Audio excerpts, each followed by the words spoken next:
What time is it? Not usually on at this time, so we'll see who turns up. That's why I like to throw in different times. Actually, it's kind of nice when it's a smaller group because I don't feel bad about missing as many questions. Hello. I was just talking to myself. Well, I talk to myself even though no one's here because sometimes people watch the replay. I don't just want to sit here like this. So yeah, I just talk to myself. I was just saying that Facebook is my smallest live, which is good because it means I get to answer a lot more questions, but it's getting busier. So I always feel bad when I have to scroll through questions, but I gotta let that go. Can't worry about it. Okay, so this is where I answer all, oh, what a neat name, Lies Swag. I probably said it all wrong. But yeah, just looks neat. What was I gonna say? I forgot. Doesn't matter. I just yabber on at the start. Oh, shoot, I was going to say something. Never mind. Okay, so let's get going with your parenting questions. You go on the link above and you can see my free behavior board, my mini toddler courses, and my boot camp, and then you can look at coaching. You have to apply to coaching if you're interested. Send me an email because I can't take everyone on these days. My schedule's pretty packed. So anyway, and if you're in crisis, especially with teenage stuff, you can put crisis in the subject line if you're going to email me about coaching, because I always take crisis clients on. Right now I can, maybe one day I can't, but anyway. Toddler self-harms during meltdown, what can I do? Yeah, they're going to do that. They're just crazy. So during a tantrum, if you still ignore them, it's effective ignoring. It's not just walking away. So you're still ignoring them, but you physically restrain them from hurting themselves, hurting someone else, or damaging property. Those first two apply with an older kid. You restrain them from hurting themselves or someone else, but you don't worry about the property if you got big kids. But with little wee ones, like with teenagers, you would never interfere just because they're breaking a TV or something. Never interfere with physical violence with a teenager if they're just harming property. But little ones, yeah, just physically restrain them. You still ignore them though. You're not looking at them or talking to them. You're just holding them to prevent them from hurting themselves. You're very welcome, Lise. Never mind. I always say names wrong. It's like that time I had a client and I called him Jesus, and he said, actually, it's pronounced Jesus. Oh, God. I don't embarrass easy. I found that really embarrassing. I didn't know Jesus was spelled like that. Oh, God. So still makes me cringe. Okay. I need help with my 2-year-old scared of pooping lately. He won't poop until I hold him and calm him down. It's terrifying. Is he on the toilet or in the diaper? Makes a big difference. If it's in the toilet, I can help you. If it's in the diaper, it might be a doctor thing. Like, I don't know. But if it's on the toilet, I can help you. Maybe. If a 21-month-old can say please, but she doesn't because she'd rather whine for her cup of milk, do you ask them to say please, or when they're called to give it? Yeah. Okay, so if they just want to whine instead of it, I would say no. You say please. You just keep saying that, and then you get the cup of milk or whatever closer. Say please. But she's only 21 months old. Then I might take a break, let them scream a bit, and then just sort of let them have it, but not be too obvious if they won't say please. You're not going to make them starve just because they're not saying please. But yeah, give it a go. I'm going to read out. I've had too much caffeine this morning. I can feel it. I'm going to read out my top 5 tips for parenting toddlers. Number 1 is child-proof your home so you never have to say no. Number 2, set up a toy rotation system so they're never bored. Number 3 is when you want to connect with a toddler, you do so in their world, not your world. You don't take them to the nail salon. You watch them play and join in. Something like going to the park and rolling down the hill with them. They start to look at you differently if you enter their world. Number 4 is kind of similar. When you're disciplining a toddler, this is under the age of 3, by the way. When you're disciplining a toddler, stop with these mini therapy sessions. They're not about words. That's for you. That has nothing to do with the toddler.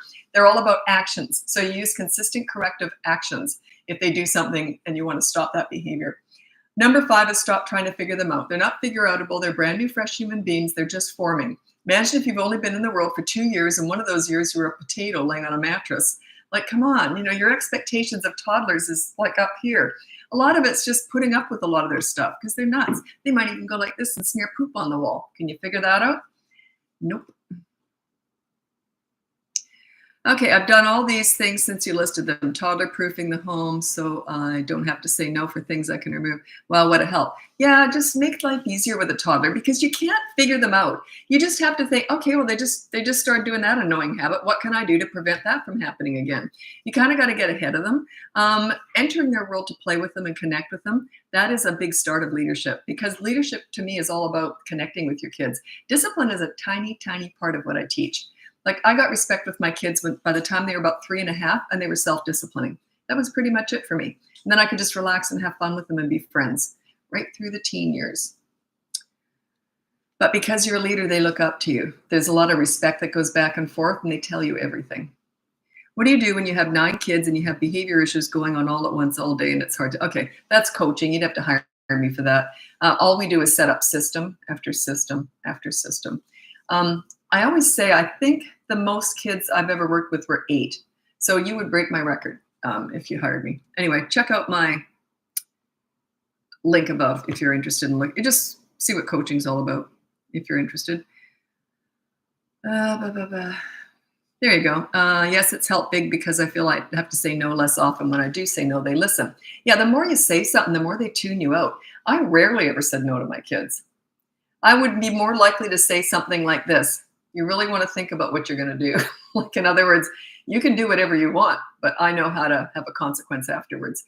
So I encourage them to think for themselves and be more independent when it came to making their own choices. But yeah, I would say something like, sure, you can go right ahead and do that. And then look at me like, oh, maybe I won't. See, I really never said no. Can you praise a 2-year-old too much? Well, the thing is that I say, I've got down here, most parents overpraise and underplay. Praise doesn't do much for kids. You think it does, but it doesn't. Here's the difference. Here's a kid that gets praised all the time. I love you, you're special, you're perfect, you can do anything. Now I'm going to go do the dishes. They're just standing there like this. Here's the difference. You say to a little kid, hey, what are you doing? Can I join in? Here they are. There's a big difference. Their love language is play, time with you, fun. It's not being praised. That's for you. By the way, it's one of those parenting things. That's for the parent. It's not for the child. Praise does not encourage good behavior. Reward charts do not encourage big behavior. They work in classrooms, not at home. The short term, yeah, it's like hitting, yelling. They might work in the short term, long term, a disaster. Praise does not lead to good behavior. It's actually quite the opposite. Do you want the psychology behind all that? When I get child psychologists for clients, they ask a lot of questions. And anyway, and then I always say to them, I'll tell you what, when we're finished, write down those questions. And when we're finished, see if you still want me to answer that. Because I don't want to waste your time discussing all the psychology behind it. Because like why I do what I do, because it's better if we just talk about what you should be doing rather than think. It makes sense down the road is what I'm saying with everybody. But especially child psychologists, they always want to ask a lot of questions. And I say, you're kind of wasting your money. Just let me tell you what to do. Just do it. And then it'll make sense. And then they often want to discuss stuff. Sometimes we'll just have a meeting afterwards after we're finished coaching, just because, it's kind of fun to talk to a child because we're so different trained. Kids trained me, whereas they went to school and it's very different roles, by the way. One's an institution, it's business-based. Mine's parenting is personal. It's home-based. They're very different roles. I couldn't do their job. They often struggle with parenting. They're very different. But yeah, it's fun to exchange notes. It's really funny. I get some real nasty comments on Facebook, and the nastiest. When I first went on TikTok a couple of years ago, I got some nasty stuff there. It doesn't happen often anymore, or on Instagram. But yeah, I was laughing with someone who works with me this morning. We're seeing the stuff that comes out. What's funny is, I hope you're not watching. Well, they're probably not watching. But anyways, the uglier you get when you're, saying something snotty to someone, the more intriguing that person becomes to other people. You're the ones who helped me build my channel more than anybody else. You don't realize that. That's so funny. That's what happened on TikTok. I blew up overnight on TikTok. I went on and 6 months later, I had 500,000 followers, like within 6 months. Do you know what built my channel? Was all the snotty comments coming from the other big parenting experts. They came on and they just trashed me. Well, of course, everyone took a look and moved over. So they grew my channel for me. I was laughing. Oh, God, it was so. And then I finally started talking about it and they stopped doing it. But anyway, isn't that hilarious? But yeah, I believe in karma. You put out negative stuff, you're rewarding the person you attacked. That's the way I take it anyway. I'm like, thank you. I feel blessed. People don't understand that. Like I would never be hurt, but they don't know me. I don't care what they say. But people don't understand that when someone's nasty, it's them. They need to express their misery. It's like bullies. It's them expressing their misery. It doesn't make it any more pleasant to be around. But it kind of helps that it's not personal. It's never personal. I was never bullied. I couldn't be. But yeah, I've taught a lot about bullying in schools and that. And once kids sort of understand that whenever a bully goes after them, physically it's different. Physically, then that's police or that's teachers or that's adults that have to intervene. But if it's just verbal bullying, once kids understand that that's that kid expressing their own personal misery, it actually quite helps them to deal with it. So yeah, bullying it's difficult. It's a really difficult one. If anyone wants to know how I made myself bully proof, my kids were never bullied, there's a very specific way of doing it. If you're interested, you can ask me. It doesn't come up a lot, actually. You'd think it would more. It doesn't come up a lot. I think because most people on social media who follow me are parents of toddlers. Most people who hire me have older kids. But on most people who are watching or comment tend to be parents of toddlers or little ones, which is great. I used to specialize in teenagers, troubled teens, and that's more about crisis management. And now I feel like because most of my followers online are parents of little ones, I can prevent that stuff. I know I've lived with teenagers. I've worked with them. I know how to prevent the trouble. So it's great. You can prevent all that stuff. You got a real jump on things. Okay, I'm just waiting for your questions. I'm also on YouTube at the same time. Whenever I'm doing a live, I'm on YouTube the whole time while I jump from Facebook to Instagram to TikTok. So, okay, I love the no-nonsense approach you have. How do you feel about everyone gets a trophy dealing with, oh God. Oh, you must be new here. Everyone's thinking, don't get her started, don't get her started. You mean participation awards? That's when about 30, 40 years ago, the first time I ever heard of that, I thought it was a joke. I thought, are you freaking kidding me? You just turn up and you get an award for doing nothing. Absolutely nothing. It started, that's the start of the movement of the please your parents style, which became so trendy because it's feeding the mom. It's not feeding the kids. It's not good for the kids at all. It's feeding the mom. But of course it backfires. It's been very good for my business, but I'd rather make less money and those parents not have to suffer through the please your parent results, like what happens with it. But yeah, that's when the please your parent style started. Participation awards. Anyway, I used to have a column, this is like decades ago. I used to have a column in the newspaper as the parenting expert. You know, people would write in, ask me questions, and then I'd, put the Q&A up.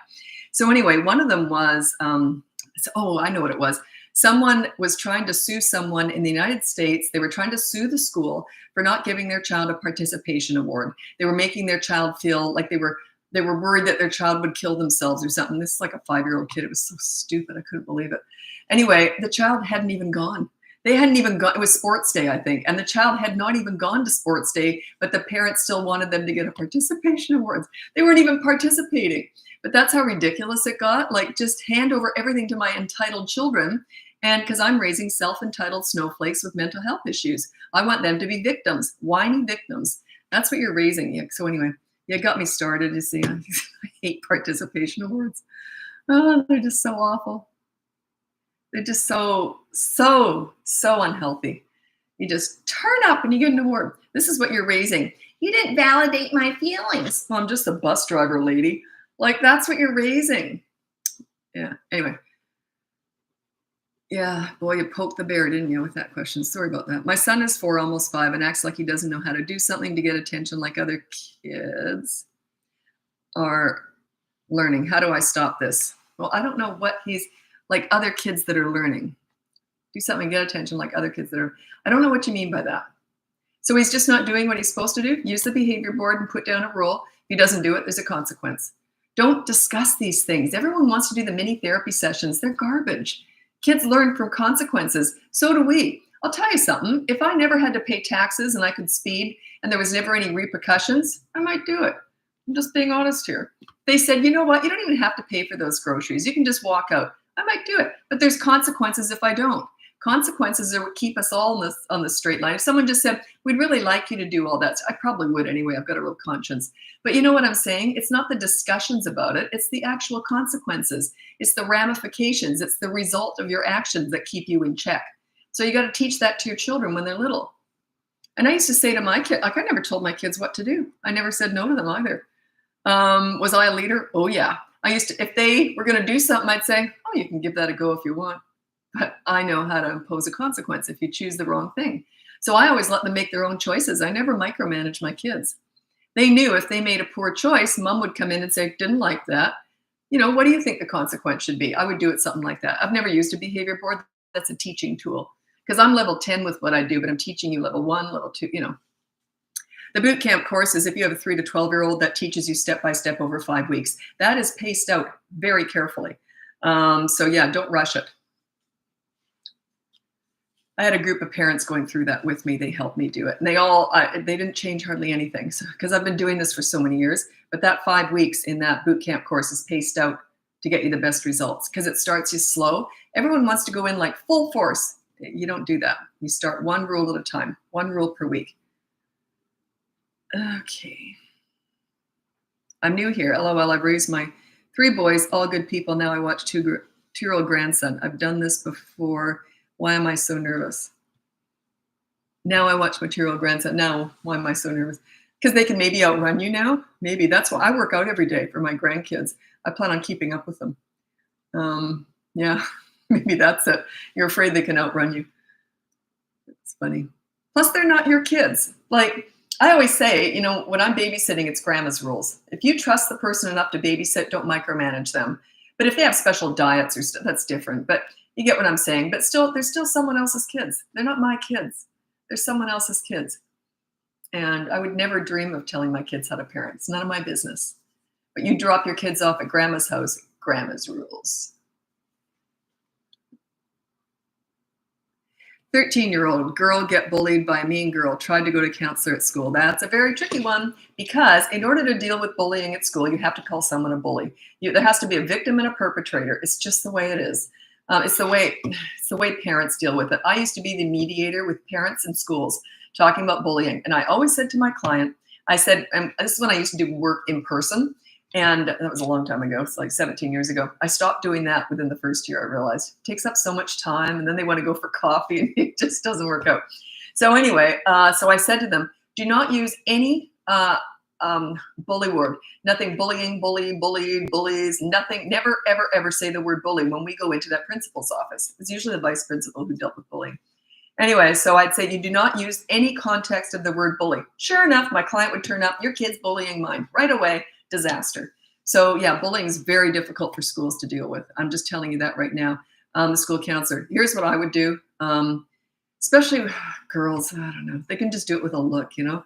Anyway, this is what, I was bully proof. My kids are bully proof. This is how I did it. I was in grade 2 and I don't know how I knew this. I just knew. I was always very confident though. So anyway, and I was raised in a very funny family. Like humor was everything in my family. Same with my kids too. So anyway, I was in grade 2 and I had to go to the bathroom in the middle of class. So as I was coming back from the bathroom, the school bully, an empty hallway, just him and I, he was coming down the hallway toward me. He was in grade 5. I'm in grade 2. I'd never talked to him, but he was the school bully. He was huge and he was just a miserable kid. Anyway, so he came right up in my face and my maiden name, my last name was Hanky. So he looked in my face and he goes, Hanky Panky. And I looked up at him and I said, I prefer Snot Rag and Boogie Bundle. Oh, well, got to get back to class. He went like this and he never came near me again. So yeah, what you do is you always agree with the bully, try and use humor if possible, and then try and change the subject or give them an out. If I didn't say, oh, well, got to get back to class, he would have come at me again. I don't even know how I knew how to do that, but I always remembered that, and that's exactly what I teach. You role play this at home with your daughter. You role play, you be the bully, then she's the bully and you're her, and you just role play, have fun with it, just role play back and forth. Put a silly nose on or something and use that as the thing you're going to tease. Never use the truth, like what they're being bullied about, as the role playing. Like if they're getting teased about having big ears, never use that in role playing. Okay, it still hurts even though they know you're role playing. So just put a silly hat on or something, or blue eyeshadow on your lips, and oh, I hate your blue lip. You know what I'm saying? And then just practice back and forth. You agree with the bully, use humor if possible, and then give them an out. Okay? So yeah, I know I got big ears. The whole family does. We're all Dumbo 1, Dumbo 2, Oh, well, what have you got for lunch? You see, you got to do it that way. And I've never been bullied. My kids use the same technique. Agree, use humor, and then redirect. It's tough though, especially if it's been going on for a while. All of a sudden I'll tell you a funny story though. Years ago, there was this person, it wasn't a form of bullying, but really passive aggressive, annoying as crap. This person, someone I saw a lot, and this was a long time ago, and I kind of had to see a lot of them. And they always, no matter what I said, why would you do that? They always put me on the spot, like I had to explain myself. But they were very good at it, very manipulative, and would always say, well, there's a better way. Why wouldn't you do it that way, Lisa? Just that, oh my God, I dreaded seeing them. You know what I figured out one day? I thought, because it's not real bullying, right? It's passive aggressive. It is a form of bullying, but it's a bit weird. Very passive. Anyway, passive aggressive. So anyway, one day I said to this person, they said, why wouldn't you do it the other way, Lisa? And I went like this. I went, crazy Lisa. They literally went like this. And they never came at me again. I guess I had that body language, a smirk on my face, like, I got you figured out. I know how to handle you now. And they never came at me again. Isn't that interesting? So yeah. Can't let them get under your skin or they'll keep coming at you. Hey, what about and they didn't actually bother me. It was just someone I had to see. And it was like, oh God, I'm tired of explaining myself. Anyway, I finally figured that out. That was like, oh God, almost 40 years ago now. Hey, what about a 4-year-old that is constantly breaking a rule on the board, even after the consequence? There's 2 consequences. So I don't quite know what you mean by that, but I'll put context around it. And that's a good example anyway. So there's always 2 consequences. So they break a rule and you say, okay, you broke the rule. Here's the consequence. You have to sweep the kitchen floor, if that's what you put. I don't know. And within 10 minutes of being asked to do so, always put a time limit on it so that 10 minutes is up. Okay, you didn't sweep the kitchen floor. They might run and try and do it. Say, well, it's too late now because media blackout starts now.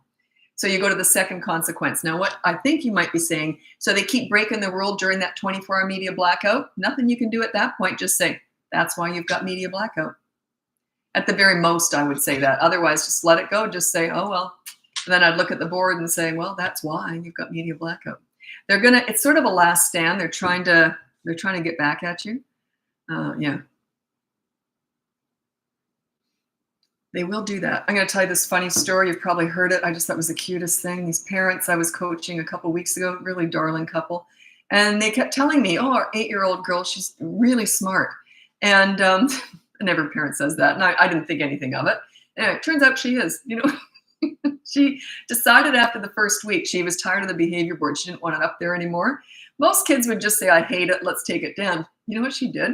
She said to her parents, you guys are great parents. You don't need that woman anymore. And she tore down the board. I was that woman. She tore down the board. They put it back up and went, kept doing it. But wow, I've never heard of a kid buttering the parents up to get rid of me. That was brilliant. I love that. So anyway, we had a good laugh over that one. So it turns out she is very smart. They weren't exaggerating.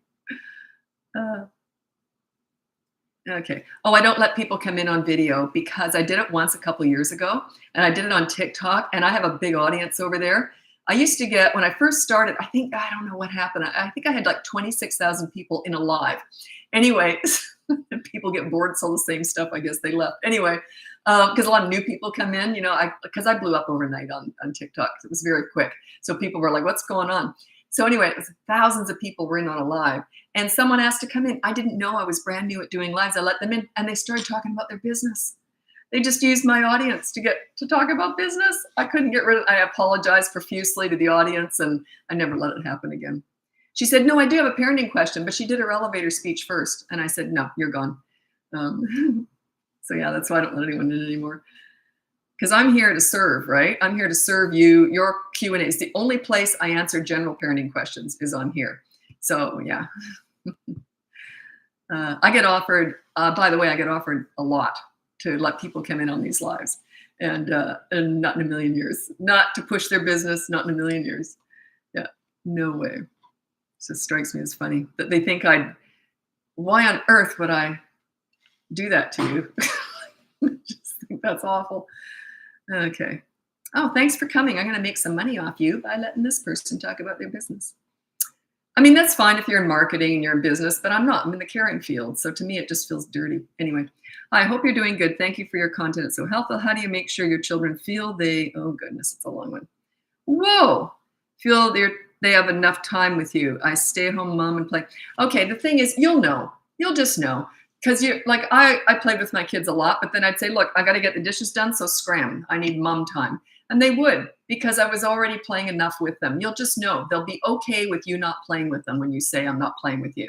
My mom used to say that. Sure, we just finished playing Play-Doh. We did the easy bake oven.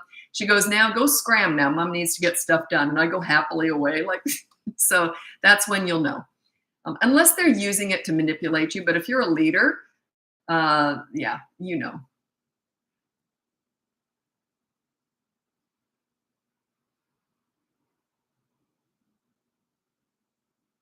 Oops. Oh, I got to get going. I got to move over to Instagram now. Do you want to join me over there? It's Bratbusters Parenting. I'm on YouTube the whole time. I'm bouncing around from Facebook to Instagram to TikTok, but YouTube is on the whole time.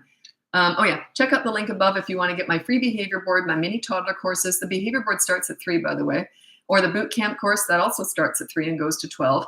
Or you can check out coaching. That's for teenagers, or if you're in crisis, or some people just want the one-on-one. A lot of what I deal with is, I'm not a counselor or a therapist, but a lot of marriage stuff comes up. I say, look, if your marriage is in trouble because of your kids, I might be able to help, but there's no guarantee. I'm not a marriage counselor, but a lot of relationship stuff comes up.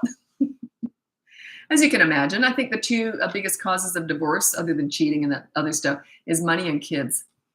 I think anyone who thinks that kids is going to fix your relationship is in for a surprise. So anyway, thanks so much for joining me. I'm moving over to Instagram now, and happy parenting. Bye now.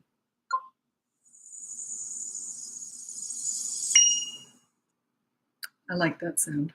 Okay. Instagram.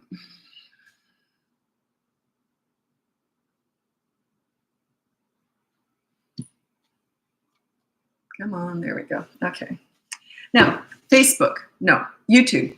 How does it work? Behavior board. Well, me time there's a behavior system with school. Oh, has nothing to do with the other. I get daily figure with 6-year-old boy. Has nothing to do with it. You're parenting. They're very different. Like I could have cared less what the teacher was doing. It meant nothing to me. I'm home-based. I'm the mom, and I'm the leader here. Okay. The thing is, when you're a leader at home, it spreads everywhere. Like the kids carry by the age of 6. Oh my gosh, yes. By the age of 3.5 to 4, if you're a leader for your children, they carry your leadership umbrella everywhere. If they respect you, they treat everyone with respect. It's just the way it is. That's what leadership does. Because it becomes their identity. They like themselves when they're with you. They're proud of themselves when they're with you. They know they make good choices. They're just kind of happier kids when they've got a leader at home. So why would they disrespect anyone else? So yeah, what school does, don't ever interfere in that. They know what they're doing at school. You worry about what's happening at home, okay? Sometimes you have to compare notes, but basically don't ever tell a school what to do. And they probably won't tell you what to do unless you're really struggling and you ask. My kids both started grade 1. I remember the first time I said this, and I said to the teacher, hi, my name's Lisa. This is my kid, introduce them. And then I said, if my child ever steps a toe out of line, don't ever discipline them. You call me and I'll do it because that's my job. And the teachers love me. My kids never stepped a toe out of line, but that's my job to send polite kids to school. That's my job. So anyway, and I did. My son was in grade 2 and his teacher phoned me on her lunch hour to tell me this. She goes, I asked your son, why are you so nice? And he looked up at her and said, Mommy makes us be nice. And I'm like, you're darn right I did. That's my job. My job is to make my kids nice people that other people find a joy to be around. I took it very seriously, but I lead with fun and humor and play because that's their love language. How can you tell if an 18-month-old is gifted? Don't even worry about it. My son was gifted. I saw it more as a curse. Imagine being the smartest one in the room. I always say that poor guy, he's 34 now. He's surrounded by all of us numbskulls. I saw it as a curse. I knew he was gifted long before 1-year-old. I just knew he was just doing stuff that was weird. And I thought, yeah, he's gifted. But I saw it as a curse. Makes them different. And then they accelerate, they're not mainstream. Like I kept him mainstream for as long as possible. When he hit high school, they segregated him. I didn't have a choice. I was not happy about it at all. So yeah, don't worry about it. Being gifted doesn't mean anything to me. Not that it was horrible, but I had to fight to keep him mainstreamed. Okay, how to deal with waking up for school, 10 and 12 years old. What are they doing at night, by the way? Are all the devices out of their room by a certain time, by 9, let's say? Maybe 8 for the 10-year-old or 9 for the 10-year-old, and then an hour later for the 12-year-old. You never have exact same time with 2 years apart, especially when it's that in the tween years. So yeah, put down follow school morning routine on the behavior board. Follow school morning routine. Then have a routine and the time that they have to be ready. If they're not, say, okay, that didn't go well this morning. So let's say no devices tonight. Okay, you have to earn your devices at night by making that school morning routine work. That's an easy way of doing it. There's lots of different ways, but yeah, that one usually works. Not in the first couple days. They're going to fight you. It's going to be war zone. That's okay. Just stay calm. Usually gets worse before it gets better. Almost always. Because they realize you're shaking things, especially at that age. When you're 12 years, I've been in charge, or you haven't been, all of a sudden you think you can be in charge. Good luck with that. They usually will fight back. That's okay. Let them. That's okay. Only do one rule. Follow school morning routine. Everyone tries to overdo it. They dive in. Okay, that's it. I'm going to be a leader today. You start slow. Everything else they're doing wrong, they might get worse with it, but they might decide to follow that one rule because there's going to be a consequence. The rest, they might get even worse in other departments. That's okay. That's what happens. I'm used to this. Parents always ask, and I say, wait till session 3. It'll all make sense. Don't ask me to explain all that. Anyway, you might want to check out my boot camp course. It's from 3 to 12 years old. And I put the 12-year-old on there. It could probably even go 13 to 14, but certainly it's still good for a 12-year-old, the boot camp course. It's all about you. It's all about your leadership skills. And I always find this amazing. Parents say, well, what do I do when they fight back? Like they argue with me. And I'm like, so? Like, give them that pride. Give them that. Allow them to do that. But just don't explain yourself. Say, well, it's on the board, remember? That was your choice. You broke the rule. So it's on the board. Yeah, don't explain that. As soon as you start explaining yourself, they're in charge. They already know. Parents will often at the first session say, oh, my child's very bright, And then they say, oh, they forgot about the board or they didn't understand. So now they're a moron. Wait a minute. I thought last week they were brilliant and now they're a moron. They know. And if they don't, say, well, you'll know next time, won't you? Well, we're learning as we go. That's okay. Make it work. Make it work. They will survive. This is kindness. I teach leadership. I don't teach dictatorship. You don't want obedient soldiers. You want kids who have pride in themselves, they like themselves, and they make good choices. That's it. If they like themselves when they're with you, they want to please you. And that's why they're nice to everybody else, because if word ever got back to you that they were rude or something to someone else, oh, I would have come down on my kids. Oh, I would have said, I heard you were rude to someone. Let's discuss that. They go, oh, because being nice was very important to me. How to limit teenagers with screen time. Use my media management method. There's 3 ways of dealing with this. I don't like 2 of them, but some people do. The first one is there's a set allotted time each day. So from 8 to 9 every night, whatever. Or then the second one is there's a certain amount of time each day. So you can have 1 hour a day. I don't like either one of those because you're kind of in charge of it.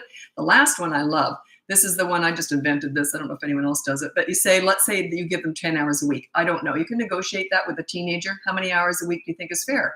They'll usually go too high, you go too low, but then you want to meet in the middle. You always negotiate with teenagers. And if they won't negotiate at all, just say, okay, I'll set it at this then. I was willing to negotiate. You wanted 14 hours. I wanted 8. I was willing to go to 12. That's not in the middle, is it? You see what I mean? Like, anyway, so then say, now I'm going to go back to where I was because you wouldn't even negotiate with me. So yeah, I would say it like that. Anyway, and then let's say they have 10 hours a week. You keep track of the minutes and they can do it whenever they want, except, ridiculous times, 2 a.m. Whenever it's appropriate for them to go on screens, they can do it. They decide how long they go on for. Some of them they don't trust you to follow through with what you say. So they'll use up all their hours in the first 3 days. Then they got 4 days of nothing. And it's a war zone. But the next week, guess what? They don't do that. The next week, they figure it all out. Do you put back talking on the behavior board? Oh my gosh, no. How could you do that? Be good. That's a broad statement and it's asking too much. It's unrealistic and a leader would never do that. A dictator would do that. A leader would never do that. That's like, you be good and that's it, or else there's a consequence. That's what you're saying. Yeah, it's usually an action, and don't pick anything too hard. If I'm working with you, if it's coaching, I might go a bit harder. And if you fail, I use that to our advantage the next week. So I always tell parents that. Don't worry about failing. A lot do, but then we use it to our advantage. Like I know how to make it even better if you failed in the first week, but I never tell you how to do that unless I'm working with you, because it's a very specific way of doing that. But yeah, so keep it. If you're not working with me and you're just using the behavior board, which is free, or the boot camp course, do an easy rule. That's my message about what I just said. Do an easy rule. I might make it harder because I know how to fix it later on and make things even better. Okay. I'm going to tell you kind of a funny story, but I can't swear on here. Sometimes there's kids too. I was working with this man and he had teenage daughters that were just giving him the runaround, but rightly so. He was very arrogant and dominant, and so we didn't get along at all. But he ended up hiring me twice because the first time he wouldn't do anything I said. So then a few months later, the teenagers are really getting out of control. So they hired me again. Do you know what he put on the behavior board the first sessions I was working with him? He put the rule was stop being a BIT to his daughters. So I said, did they put down as your rule, stop being an AS? Anyway, but yeah, he was something else. He had to learn how to give respect to get it. And every parent wants parenting to be fair when they come to me, especially with teenagers. You mean I have to give to them? I have to apologize to them for the mistakes I made? And I go, yeah, you got to take the high road. You got to be the leader. You got to be the parent. Yes, give. You don't expect the take. Anyway, a lot of parents argue with me on that. And but they see later on it does work out. Anyway, they say, but it's not fair. And I go, welcome to having teenagers. What's fair is when they have their own teenagers, you get to sit back and watch the show. That's the reward. It's a slow burn. It's a long wait, but that's the reward.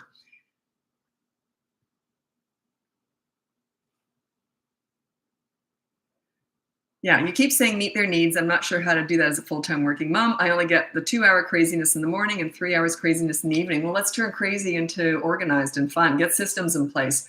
Do a school morning routine is the rule. I would start with the school morning routine. So say the rule is follow school morning routine and get a routine down. If they don't, then there's no media that night, something like that. You have to earn your media. Don't treat it so much as a consequence in your head. It's more like, I'll tell you what, you can have an hour tonight of screen time or whatever it is, depending on the ages. But if the school morning routine isn't followed, then you renege on, then I renege on that. So I take it away. So you got to earn that. It's a quick, easy way of doing it. It's not really how I do it in coaching, but that's a bit more involved. So that's just a quick answer. It's a way you can potentially do it. But yeah, most of my clients work when I get hired. So some of them have nannies. Some of them travel. They have jobs where they're traveling all the time. So yeah, it's not about the time. It's still about your leadership. And you can still lead from afar too. Anyway, it's a whole thing. Okay. How would you deal with teenager and vaping? Okay, I don't discuss drugs or anything like that on here, and there's no guarantees with any of that anyway, especially if they're addicted. You can get addicted to vaping. Anyway, that would be coaching. So I don't know your relationship with your teenager. How you deal with that depends on your relationship. We usually work on connecting with your teenager first before we do any discipline. Before we even deal with anything, the first week or two, most parents hate me in that first week with teenagers because I say, yeah, we don't address their behavior. We can't. We've got to fix it. We've got to work on your bonding, your connection with your teenager first, or else nothing's going to work anyway. So, okay.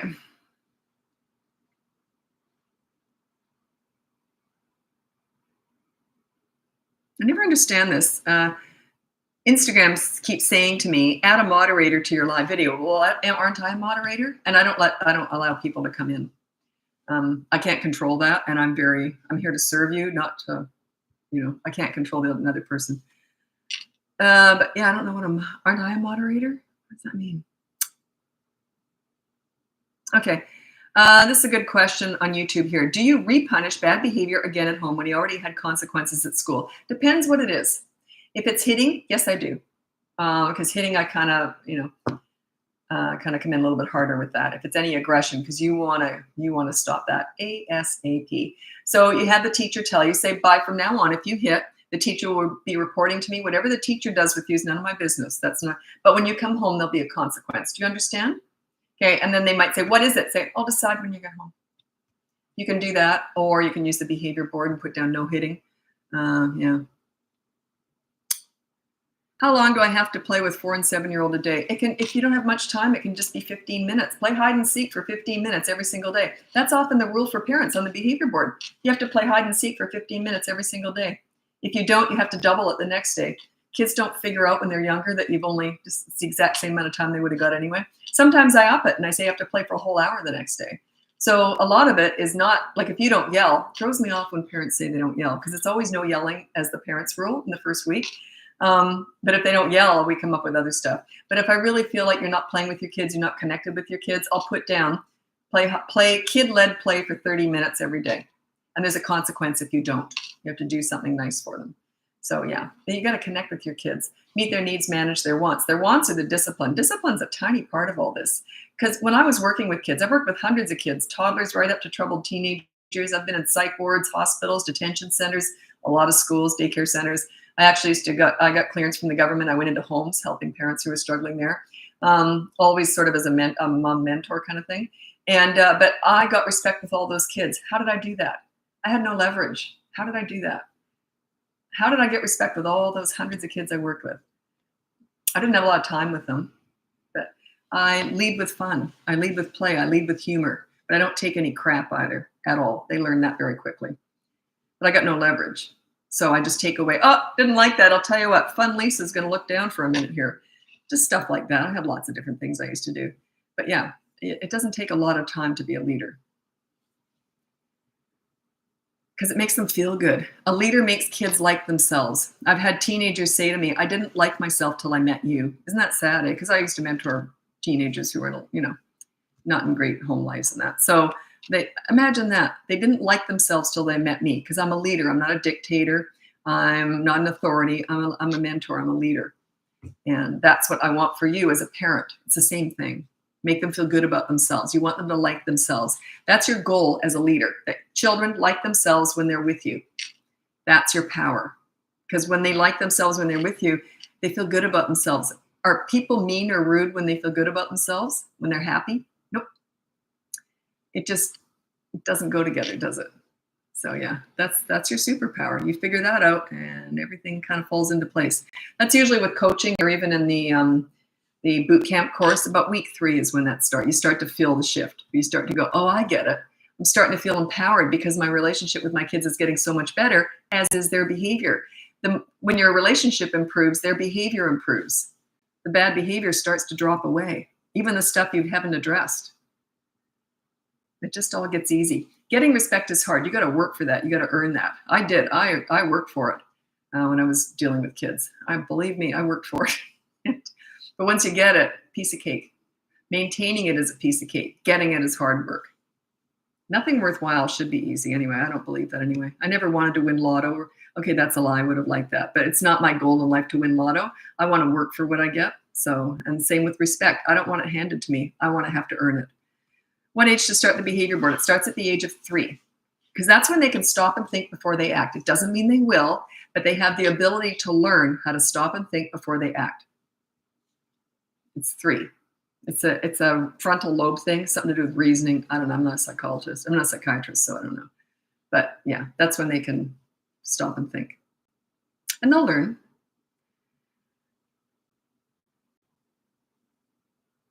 Okay, my daughter's 11, and compared to last year, she doesn't want to learn, hides her homework and tasks and lies a lot about it. What can I do? Thanks so much. I don't know what's going on with her. 11. I always try and think of the exact age. 11. Could be a boy. Could be she's not doing as well in class. She's struggling and doesn't want to admit it. Maybe she's got her period and that's changed her hormones, her emotions, or it could be a million different things. Maybe you guys aren't getting along. Are you trying to tell her what to do instead of giving her more freedom in choices that she makes? You're sort of going to be transitioning into the teen years soon. You want to get, teens are great. They're my favorite age. But the only reason people have problems with them is they don't change their parenting style for teens. Teens are different. You're at the height of your leadership when the children are 3 to 12 years old. 13 and above, you want them to carry their own torch, be their own leader, but you're there for backup, for the big stuff, okay? These are my top 3 tips for parenting teenagers. Number 1 is you listen to understand and show empathy. and you don't listen to gather information to lecture with, or they will shut you out. When you get good at this, I call it silent listening, use these, not that, and you just nod and smile. Yeah, that would be frustrating. Yeah, yeah, yeah. If they want your advice, they'll ask for it. By the way, they already know it. Okay, number 2 is you negotiate pretty much everything. Hey, I want your dirty clothes in the hamper from now on. What do you want from me? And it's not a blanket statement, but you get the idea. Give and take, give and take. And number 3 is you don't sweat the small stuff with teenagers. If they do something stupid and it's not a big deal, I would have said, well, that was stupid. Do you want to hear what I did when I was your age? And laugh it off. It's okay to not be perfect. It's okay to make mistakes. It's better to fail and learn from it than to never fail. I believe that wholeheartedly. If you're not failing at certain things in life, you're not learning, because that's how we learn. You got to push past your own boundaries and try stuff out. I'm not talking about drugs and all that. I'm just saying you want them to sort of push their boundaries a little bit. Yeah, it's important. That's how they find themselves. You want to be part of that. You want them to tell you everything. I talk a lot more in coaching, but this is more public, and about my experience with my own teenagers, and not real personal stuff. Obviously, I respect their privacy, and I don't talk about them as adults at all, because I respect their privacy. But they pretty much told me everything, and as did I with my mom. Someone said, oh, that's crap. No one tells their parents everything. And I thought, I didn't want to say anything, but thinking, yeah, obviously you didn't have a very close relationship. I told my mom everything. Did she want to hear it? No. Did I tell her anyway? Yep. Couldn't help myself. Nothing happened until I told my mom. That's how I felt all throughout my whole life. She died when I was 55, and it's still nothing. I never felt had dementia. She was like in her 90s, and she was crippled up in a care home. And if I was upset about anything, I would curl up in bed with my mom, 93 years old with dementia and crippled up. And she was physically a mess, and mentally, she knew who we were, thank God, right to the very end. And I never felt as safe as in my mom's arms, even in that situation. Yeah, I told my mom everything. And I was very lucky. I lucked out with my parents. I was adopted, and I won the jackpot. Okay. How to stop using empty threats with a 3-year-old? Stop using empty threats and threaten something that you can follow through on. You're probably doing empty threats. It's like ridiculous. Okay, no TV for 5 years, so only threat threat. I don't like the word threat. Put down, they're 3 years old. Check out the boot camp course. Check out the boot camp course. It might be for you. It's all about you and your leadership. I never threaten anything I'm not going to follow through on. I remember once my son was about 4, and I went down to Dream World in Brisbane, down the Gold Coast with a friend. We had lots of kids, so we had 2 different cars. And we went down there, drove down the coast to go to Dream World, which is a theme, like a Disneyland, right? So we went down there for the day with our kids. And my son was 4, and he had a miserable look on his face. He was more inclined to be the moodier one of the 2. He was a pretty cheery kid, but every so often he'd just get in a mood because he had tantrums as a toddler. It's a temperament. So anyway, so I said to him, as soon as we got to the front gate, I said to him, my friend was right there with her kids. I said, if you don't put a smile on your face, we're going home right now. And my friend went, oh no, because she knew that when I said something, it was going to happen. And he went like this, huge smile. And then it turned into a real smile. But yeah, don't threaten something you can't follow through on. Think it through beforehand. You're probably just kind of floundering, I'm going to do this. And then you can't do it, right? What time is it? Okay, I got to move over to TikTok now. If you want to join me over there, it's Bratbusters Parenting. Thanks so much for joining me. Check out the link above for my free behavior board, my mini toddler courses, my big boot camp course, and my coaching. I can't take everyone on with coaching now. You have to send me an email. Tell me why you want to work with me, if you do want to work with me. And watch out for imposters. I know some people have been paying someone else money thinking it's me. But if you follow the link, that's me. But they go rogue, look up, and it's not Bratbusters. It's called something else. And I think it has the word leadership in it. I don't know. But anyway, I hate that. There's nothing I can do about it. I did try and look. I couldn't find them. They shut it down by the time I went to look for it. But anyway, there's nothing I can do. That's, a legal matter. But anyway, it has nothing to do with me. So it just bothers me. But if you follow the link above, that is all me. So the other ones, if you go rogue, and if it's not Bratbusters Parenting, it's not me. Okay, that's enough of that. Anyway, thanks so much for joining me, and happy parenting. I'm going over to TikTok now.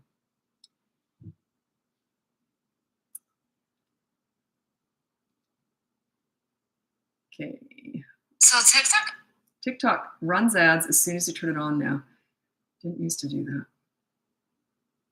A lot of people follow me over from the other ones, so Okay. Should my child have temper tantrums going into the age of 5? No, they are born to have them or they're not. It's a temperament. You're born with that nature. You're either going to have tantrums, be a climber, be a runner, or be a hitter. Those are 4 things you're either born to do or you're probably never going to do them. The only one my kids did, my son had tantrums. My daughter never had any of it. I never did. By the way, if they are runners, they take off on you in traffic kind of thing, or they're climbers. They don't always, but they often go hand in hand because those are the kids who have no fear. And they often turn into gymnasts and athletes. So it can be a good thing down the road, but when they're toddlers, it's a pain in the patootie. Okay, so let's get going with your parenting questions now. So I'm just reading YouTube here.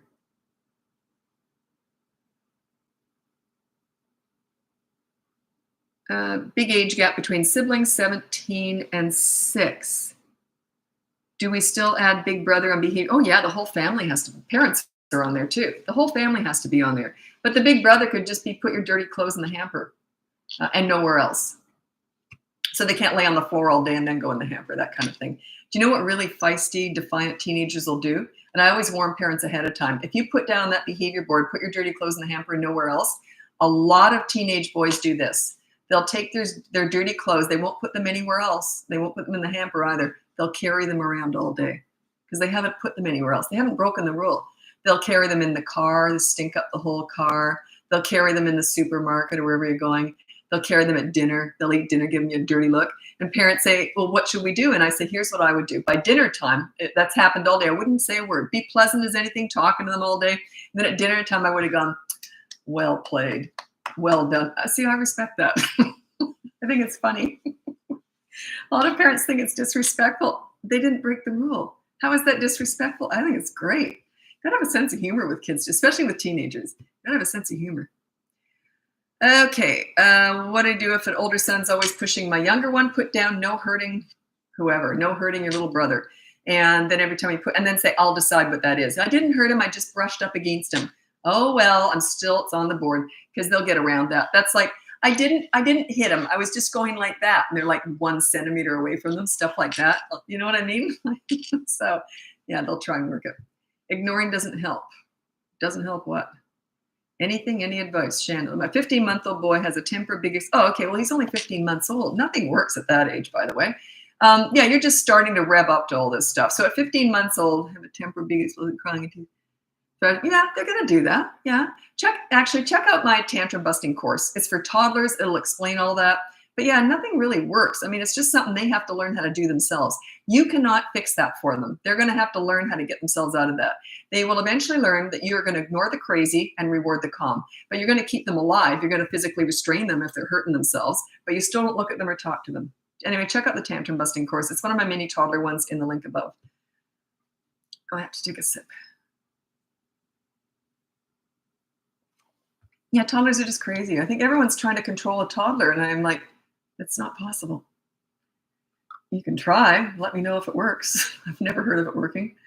Here we go. These are my top 5 tips for parenting toddlers. Number 1, child-proof your home. You can manage toddlers. Okay, that's what you do. This is my top 5 tips for managing toddlers. There you go. Number 1, child-proof your home so you never have to say no. Number 2, set up a toy rotation system so they're never bored. Number 3 is when you want to connect with a toddler, you enter their world. Don't take them to the nail salon. You go to the park and roll down the hill with them. Watch how they play and join in. Number 4 is you stop with the mini therapy sessions if they do something naughty. They need consistent corrective actions, not words. These mini therapy sessions are absolute crap. They were invented to make the mom feel good, and she thinks she looks good when she's saying it. I'm watching it going, what a train wreck. Like, it's just a total disaster. Those mini therapy sessions and discussing all your big feelings and you hurt my feelings. And oh my God, such a disaster. I get those clients later on because that stuff all backfires, but I'd rather not. I'd rather you just not do that in the first place. And number 5 is stop trying to figure them out. Toddlers are not figure outable. They might even go like this and smear poop on the wall. Does that make any sense? Can you really make sense out of that? They're just learning. Imagine if you've only been in the world for 2 years. In the first year, you're a potato laying on the mattress. Think about it. How do they and their brains aren't even developed yet. So if you've only been in the world for 1 year, you can learn a lot. But if your brain is still developing, think about it. Like, they're just kind of crazy. They're cute as a button, but they're all feet, no brains. Go with it. Work with it, not against it. I'm going to change that. Instead of top 5 tips for parenting toddlers, I'm going to change it to managing toddlers. Because parenting is Managing. That sounds better, doesn't it? Do you like that one better? Managing. That's better. Because you are trying to manage them. You're not trying to change them, but they'll eventually learn. They will lean into what you're doing, how you're guiding them. By the way, when I say childproof your home so you never have to say no, parents say, yeah, but I want my kids to learn how not to touch anything. My kids didn't have anything in my house to touch. When we went out other places, they were the least likely to get into stuff because they weren't used to doing it at home. So they just wouldn't get into stuff. All my plants were like high up. I never had anything where they could touch. Nothing. Even when they went through the curtain pulling phase, I looped them up over the curtain rods. I made my life easy so I could just sit back and relax. Friends loved coming over to my place because there was nothing for their kids to get into. It was just free for all. Sure, they can go in the living room, dining room. There's nothing in there they can get into. So, yeah. I made my life easy. I managed toddlers. There you go. Managed the whole house, managed everything with toddlers. What age do you think you can even think about having therapies? What are these therapy sessions? Unless they've been through abuse or something, I don't like the whole thing, therapy sessions. You can discuss their big feelings at any other time, but not when you're disciplining and not with little wee ones. That's not their language. And by the way, when you're a leader, they'll end up telling you everything. They will come to you. And I do deal with abuse and trauma with children, so that's different. But if we're just dealing with normal parenting stuff where it's not the abuse and trauma, then they don't need therapy sessions. You being a leader is the calming influence. It happens organically. They're mentally healthy just organically from having a leader. They feel safe. They have someone to tell everything to with no judgment. Okay, it all happens organically. These therapy sessions are, geez. Yeah, I'm not going to go on about it. You know what I get like? If you're new, sorry, I won't go on about it. It's so, no, okay, I won't go on about it.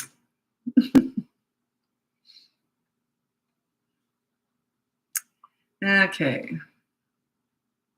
1-year-old has a meltdown every time I put them down. Yeah, they'll eventually learn. They're only one. They don't make any sense at all. If they're banging their head on the ground, go on Amazon or wherever. I don't know where parents get them, but they get those foam helmets. And if they're going to bang their head on a coffee table or the ground, they do it all the time. Get a foam helmet. They will eventually connect the dots and think, if I stop banging my head on that coffee table, I never have to have this stupid thing on my head. So a lot of parents have had great success with that. How to be a leader. Keep watching. That's all I talk about is leadership. Or you can check out my link above. I've got all sorts of courses and stuff in there. How do we set kids up for success early? My baby is 11 months old. You set yourself up for success as a parent and they will follow. It's all about you. Parenting is all about you. I don't teach kidding or toddlering or teenagering. I teach parenting. So because I work with hundreds of kids, teenagers down to toddlers, and I managed to get respect with all of them. My goal was always that they liked themselves when they were with me. Therefore, they wouldn't do anything rude to me. They wouldn't be disrespectful to me. So we had fun, right? So I lead with fun. Lead with fun. By the way, a toddler's love language and a little kid's love language is fun. It's not praise. Praise doesn't get good behavior. I don't know who's teaching that. I don't know because I've never read a book on parenting. I don't know what anyone else out there is teaching, but I know because my clients will tell me, well, we had this other parenting coach and she said, and I don't want to know who it is or anything. I stay out of that because I'm kid taught. Praise is overrated. It does not get good behavior. It's in the charm department. You ever met anyone really charming? I run if I do. I hate charming people and overpraising and all that stuff. It's all so superficial and meaningless to me. Doesn't mean you don't tell them they're great, but it's so overdone. It's in the charm department. Yeah, I know years and years ago, I had this friend who said, I met this guy, he's so charming. And I'm like, oh God, we're in for it. Sure enough, he was fooling around. He had like 10 girlfriends. She had no idea because he was charming. Charm is watch out. But yeah, that's how it comes across to kids if you're overpraising. It's that false, doesn't mean anything. You look at a kid when they're getting praised and they're like, yeah, okay. Okay. But look at a kid when you say, hey, what are you doing? Can I play too? And they're like this. That's where you get the good behavior. Connect with them, bond with them. Don't tell them they're great. Play with them instead. Parents tend to overpraise and underplay. My superpower with kids, I used to say it was with little kids, it was fun. I was fun, Lisa. And with teenagers, I was funny. I used humor a lot. So it's all fun. It's all positivity. But I don't take any crap either. But I don't teach what I did when I was working with kids. I teach you how to manage your home life, your parenting. So it's different, very different.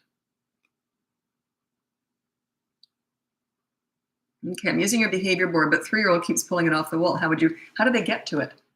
Uh, yeah, I would put it up higher. I'd hang it from the ceiling if I had to. But so what if they pull it off the wall? It's still happening. Say, well, I've got it memorized, so it's still happening. It's a power trip. That's a 3-year-old too. That's pretty nervy to do that. So anyway, you might want to check out my my boot camp course if you want to go next level. The behavior board's just level 1 with all this, but the boot camp course is next level. Okay, I'm just going to tell you a cute story, which just kind of remind me of that. And I tell this one every day lately because it's so cute. A couple of weeks ago, I'm still working with them, but a couple of weeks ago, I had a session with a client. I think it was week 2 or 3, I can't remember. And they had an 8-year-old little girl. And they had told me, they said she's very bright. And everyone says that, so I didn't think anything of it, So anyway, but it turns out she is. You know what she did? She said to her parents, because I always say, I hired this woman. You can even show them a picture of me or whatever, just to prove, it gives it all more clout, more like it's real, right? Here, we hired this woman and she teaches parenting. So we want to be better parents for you.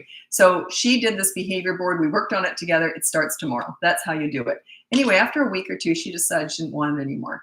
So she said to her parents, this is the smart part. She said, I've never heard this before. She says, you guys are great parents. You don't need that woman. And she tore the behavior board off.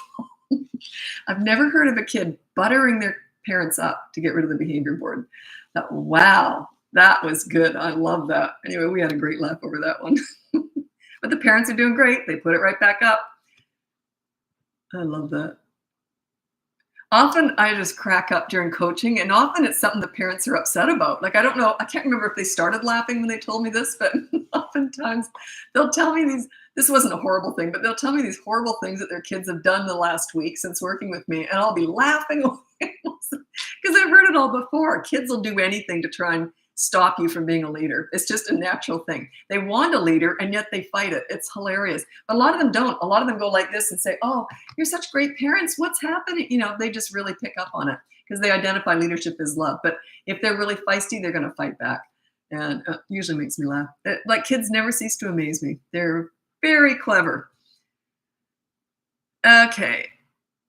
What if your daughter 4 says she hates you? Not normally like her, but when she gets no, that's okay. Just say whatever.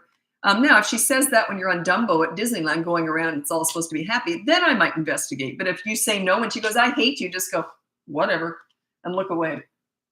Do not discuss that. As soon as you have the mini therapy session discussing how much you love, but I love you and all that garbage, she's won.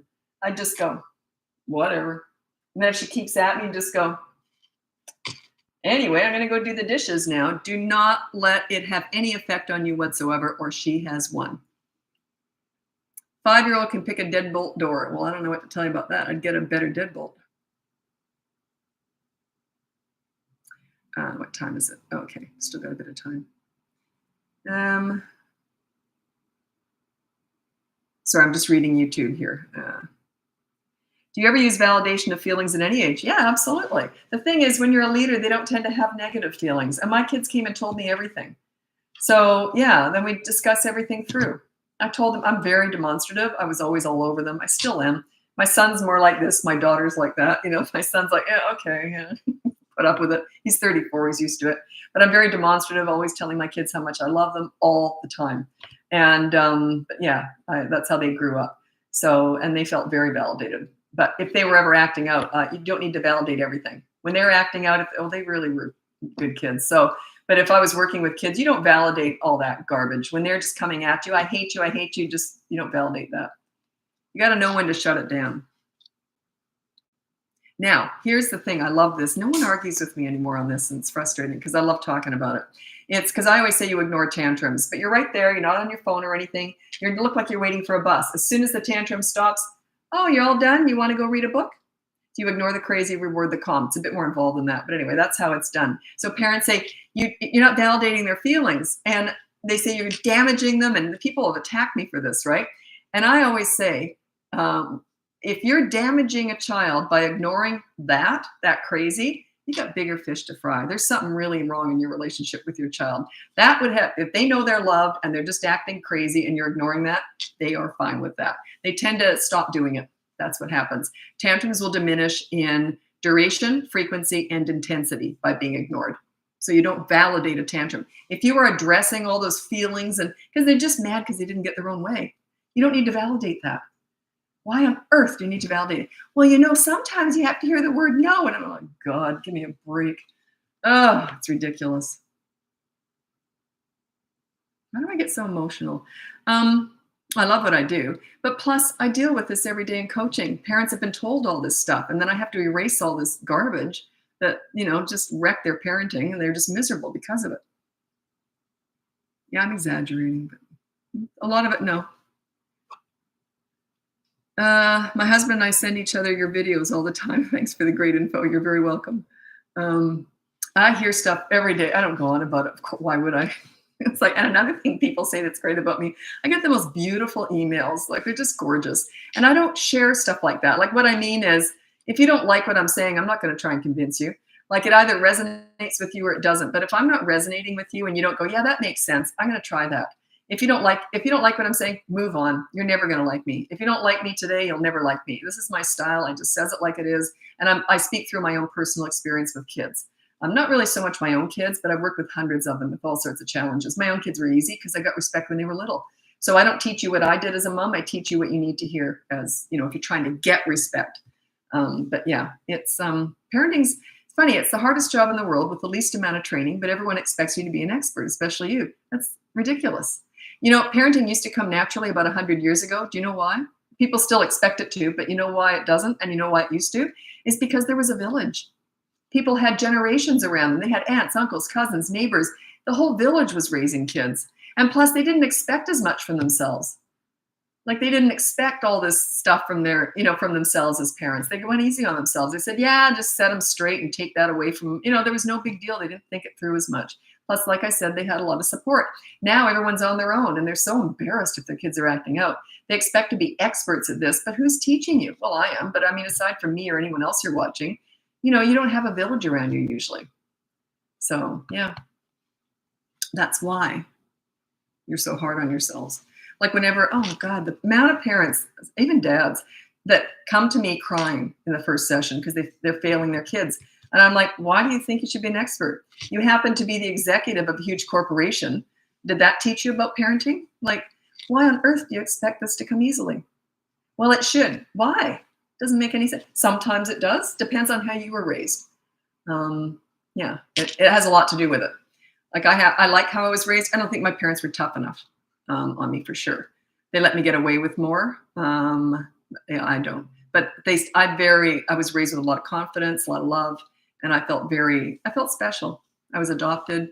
I always felt very special and chosen and all that. So I was raised with a lot of love. So I know how to give it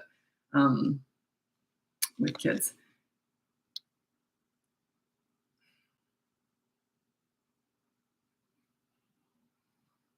Oh, this is kind of similar. Helping younger sibling with the transition of older sibling going to school. Not much you can do about that. It's just something they'll have to get used to. There's not much you can do about that. How can you transition them into missing their older sibling? I don't know. How on earth would you do that? It's like transitioning a toddler to have a new baby in the house. They'll get used to it. There's not much you can do. So in other words, how can you stop the younger sibling from missing the older sibling? I don't know. They're going to miss them, and they should. That's normal. Okay. I wish my mom did. She was adopted, raised with a lot of love, not maternal at all. Oh, interesting. Okay. Yeah, it has a lot to do with it. I know my friends used to tell my mom everything. And they said, oh my God, you're so lucky. You got the nicest parents. And I was really lucky. I was never yelled at. Not once, not ever. Not once. I didn't yell at my kids either. So yeah, it helped a lot. It gave me a real edge. Yeah. Okay, I'm going to get going now. I've been on here long enough. My voice is starting to go, and I got a lot of work to do. So I got to get going. Check out the link above. You can get my free behavior board, my mini toddler courses, my big boot camp course, or you can hire me for coaching, but I can't take everyone on. You have to email me and tell me why you want to work with me. And I will not take you on unless I can see you within the next week. So I don't just take everyone on and then I'll see you in a month. So if I don't take you on, it's just because I don't have time. But you're in a queue. Anyway, thanks so much for watching and happy parenting. Bye now.